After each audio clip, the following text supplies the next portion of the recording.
Hello friends, welcome to my YouTube channel. Video की शुरुआत करने से पहले मैं आपको एक बहुत ही ज़रूरी बात बताना चाहता हूँ। दुनिया में एक ऐसा कार्य है जिसे आप अगर करते हैं तो इससे आपके साथ साथ दुनिया के सभी लोगों का भी भला होता है, और वह कार्य है पेड़ लगाना। अगर आप पेड़ लगाते हैं तो आप अपने साथ साथ दुनिया के सभी लोगों का भला करते हैं। तो इसीलिए पेड़ लगाओ और सभी को बचाओ। Plant trees and save all. Now the topic of this video is the gold foil experiment. Yes, this is the topic of this video. In 1911, Ernest Rutherford with his students did this experiment. Proton and its mass was discovered after 6 years from this experiment.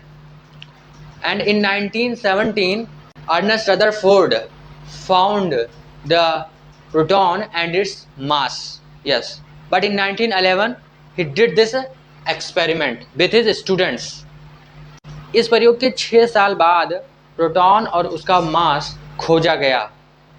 Now look at the board. In this experiment, Ernest Rutherford placed a alpha particle emitter. What is alpha particle?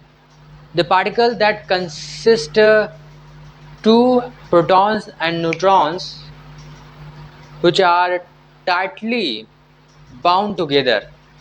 Alpha particles एक साथ मजबूती से बंधे हुए दो proton और neutrons होते हैं. I will tell about alpha particle emitter.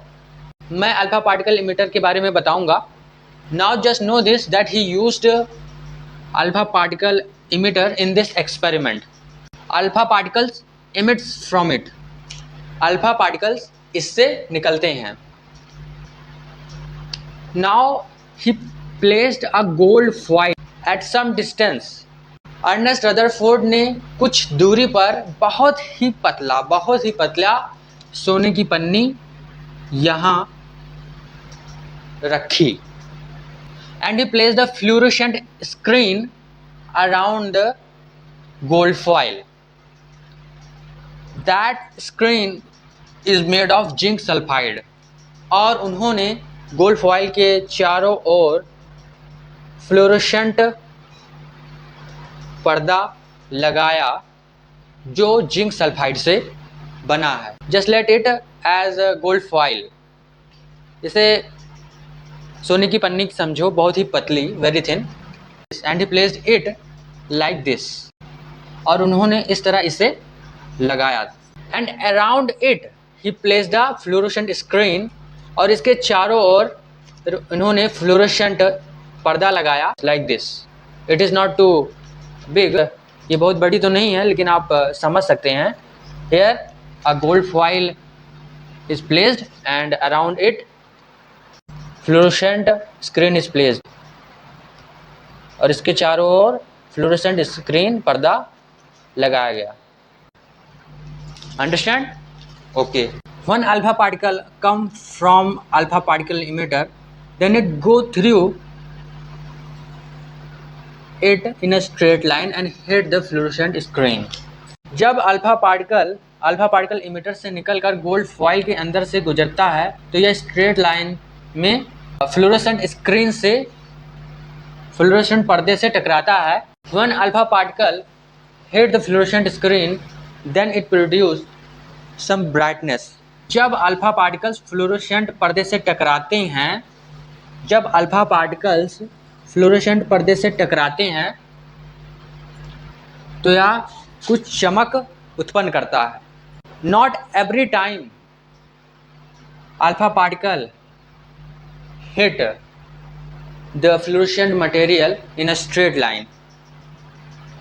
हर बार अल्फा पार्टिकल ने स्ट्रेट लाइन में फ्लोरोसेंट स्क्रीन को हिट नहीं किया. Sometime alpha particles hit here, sometimes hit here, and sometimes bounce back totally. You cannot see alpha particle when it strikes the fluorescent screen. Then you can observe its way. आप alpha particles को देख नहीं सकते हैं। जब alpha particle fluorescent पर्दे से टकराता है तब आप इसके रास्ते का अंदाजा लगा सकते हैं। Ernest Rutherford said that the gold foil is very thin, that it consists only few atoms. Ernest Rutherford ने कहा कि गोल्ड फॉइल इतनी पतली थी कि उसमें कुछ ही एटम्स थे। At microscopic level, Ernest Rutherford said that the atoms of gold foil will look like that.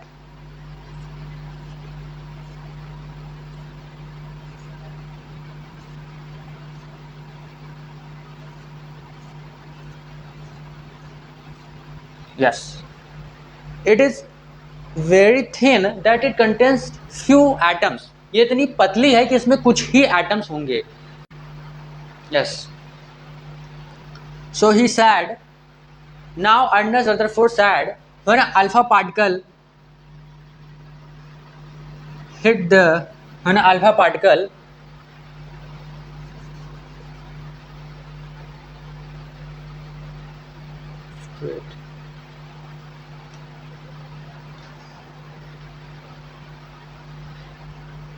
now Rutherford said that some of the alpha particles go through gold foil in a straight line and some of the bends and some of the alpha particles bounce back totally.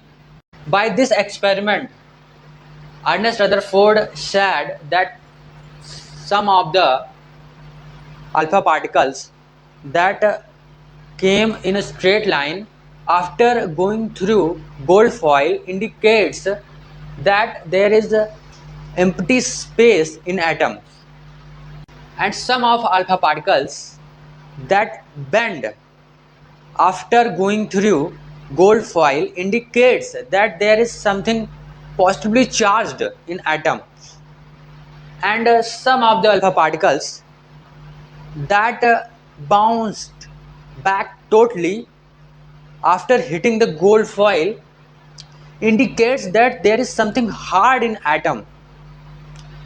इस प्रयोग के द्वारा Ernest Rutherford ने कहा कि कुछ alpha particles जो gold foil से गुजरने के बाद सीधी लाइन में वापस आए, वे दर्शाते हैं कि एटम्स में खाली स्थान है, और कुछ अल्फा पार्टिकल्स जो गोल्ड फॉइल से गुजरने के बाद मुड़ गए, वे दर्शाते हैं कि एटम्स में कुछ पॉजिटिवली चार्ज्ड है, और वे अल्फा पार्टिकल्स जो पूर्ण तरीके से वापस आ गए, वे दर्शाते हैं कि एटम्स में कुछ बहुत ही ठोस है। By this conclusion, Ernest Rutherford discovered the proton and its mass in 1917. Yes, इस निष्कर्ष से अर्नेस्ट रदरफोर्ड ने 1917 में प्रोटॉन और उसके मास खोज लिया। He did this experiment in 1911 and found the proton and its mass in 1970. उन्होंने यह प्रयोग 1911 में किया और प्रोटॉन और उसके मास को 1917 में खोजा। It takes 6 years after this experiment. I will tell smallest details about gold foil experiment in upcoming videos. For now, just know this. अभी के लिए इतना जानिए। For now, bye bye. In the next video, I will tell you what is Chadwick's experiment. और एक बात मत भूलना, पेड़ लगाओ और सभी को बचाओ। Plant trees and save all.